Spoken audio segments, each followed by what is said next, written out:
تخيل في يوم بعد ما تصحى من النوم ونازل رايح شغلك، فجأة وبمجرد ما تنزل الشارع تلاقي البلد كلها نايم. ده مش فيلم ولا رواية خيال علمي، ده حكاية أغرب قرية في العالم. أهلا بكم في حكاية قرية كالاتشي.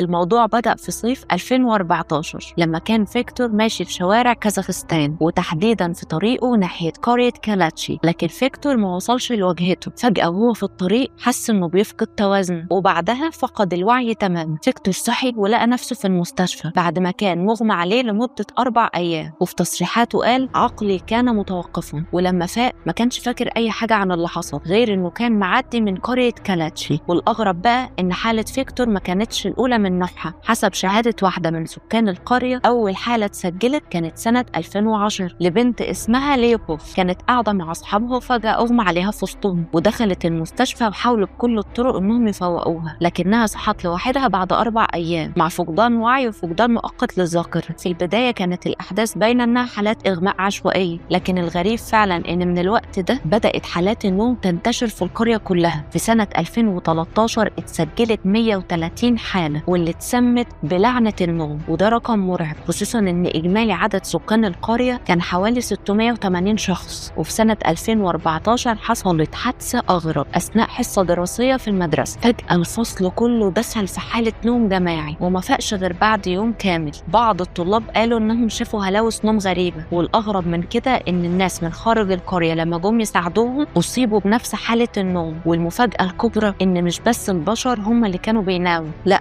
ده كمان القطط. لكن الفرق ان قطط القرية لما كانت بتفوق كانت بتبقى في حالة عدائية وعنيفة جدا على عكس البشر. وده فتح باب السؤال: ايه سبب لعنة النوم دي؟ هل فيروس مثلا، بكتيريا، عدوى في الهواء؟ الإجابة لا. بعد فحص المصابين الدكاترة لاحظوا ان المصابين بيفوقوا بعد فترة، والفترة دي بتكون من 3 ل 4 أيام، واحيانا بتوصل لأسبوع او اكتر. والأعراض المصاحبة كانت فقدان للذاكرة وهلاوس. وزارة الصحة الكازاخستانية نفت تماما وجود اي فيروس او بكتيريا او عدو يمكن تسبب الحالة دي. وساعتها بدأت نظريات تانية تظهر، منها ان ده كان بسبب مناجم اليورانيوم اللي موجودة تحت القرية واللي اتقفلت من ايام الاتحاد السوفيتي. العلماء حللوا التربة والمية والهواء وشعرهم واظافرهم، واخدوا اكتر من 7000 عينة، والنتيجة ان كل العينات طلعت طبيعية تماما. وده نفى وجود اي اشعاع نووي. ده غير انه اليورانيوم والمواد المشعة اعراضها تشوهات مش نعاس او نوم. لكن فيكتور طلع تاني بتصريح صادم وقال ان سبب حالات النوم دي هو غاز اول اكسيد الكربون، وان نسبته ممكن انها تكون طبيعيه في هواء القريب، لكن داخل مناجم اليورانيوم تحت الارض كانت بتوصل 10 اضعاف الحد الطبيعي. العلماء حققوا في نظريه فيكتور والنتيجه كانت صادمه. كلامه فعلا طلع صح. سبب الاغماءات ارتفاع غاز اول اكسيد الكربون. لكن فضل السؤال محدش قدر يجاوب عليه: ايه اللي خلى الغاز يتسرب من التربه للقريه؟ هل بفعل فاعل ولا ده شيء طبيعي؟ وبس كده. أنا صفا دهب ودي رحلة صفا، تابعونا.